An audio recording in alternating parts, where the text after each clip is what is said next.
The acronym BRICS, Brazil, Russia, India, China, and South Africa, was created in September 2006, and its first meeting was held in June 2009. It was initially BRIC, but later in 2010, when South Africa joined it, it became BRICS. The alliance is at war with the dollar and is preparing to adopt a new unit of account to settle payments for commodities purchased outside. Because they seek to promote their own currencies and lessen their reliance on the dollar, other Eastern countries are joining the bloc as a result of this action. De-dollarization is a topic of discussion. Alexander Babakov, the deputy chairman of the Russian State Duma, declared that Russia is now leading the development of a new currency in March 2023 in New Delhi. The BRICS nations, Brazil, Russia, India, China, and South Africa, will use it for international trade. Brazil's president, Luiz Inacio Lula de Silva, weighed in a few weeks later in Beijing. He stated that he constantly questions why all nations are required to base their trade on the U.S. currency.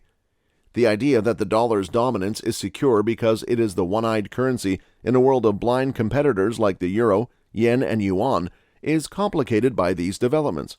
According to one economist, China is a prison, Japan is a nursing home, and Europe is a museum. He is correct. A currency issued by the BRICS, however, would be unique. It would be comparable to the formation of a new union of emerging dissidents who now collectively outweigh not only the current hegemon, the United States, but even the entire G7 weight class taken as a whole on the basis of GDP.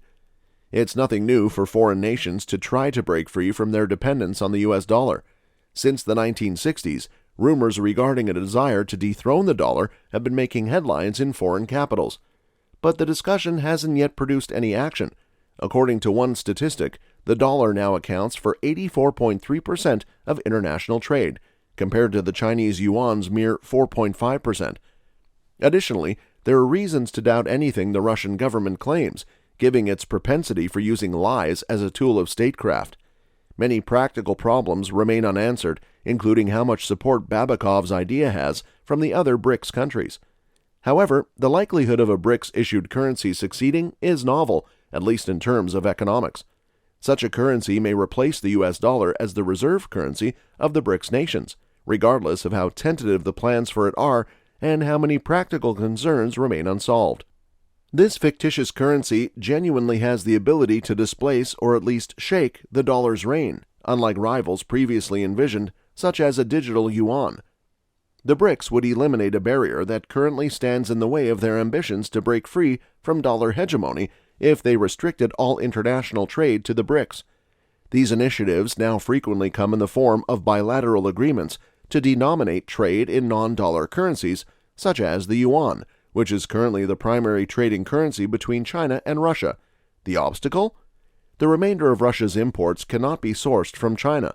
To purchase the remainder of its goods from the rest of the world, which still uses the dollar for commerce, Russia tends to want to store the earnings of bilateral transactions between the two countries in assets denominated in dollars.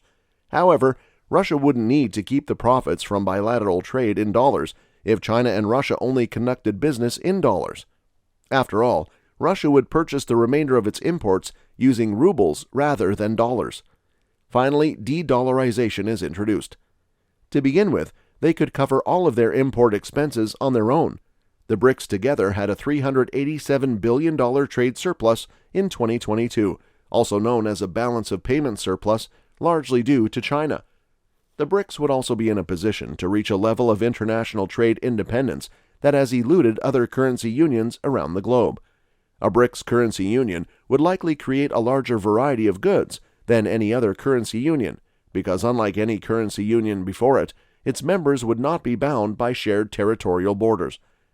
The Eurozone, which will have a $476 billion trade imbalance in 2022, and other currency unions characterized by regional concentration, have painfully failed to achieve a level of self-sufficiency. This is an artifact of geographic diversity. However, the BRICS would not even have to trade exclusively among themselves.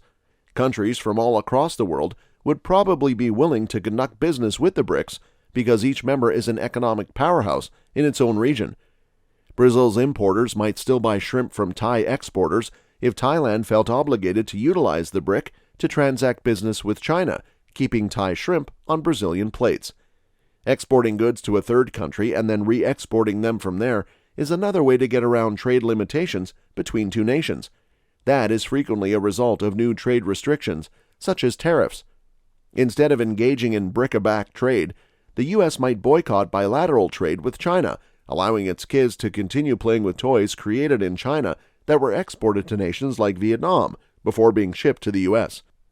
This marks the end of this video. If you enjoyed the video, make sure that you like and share it.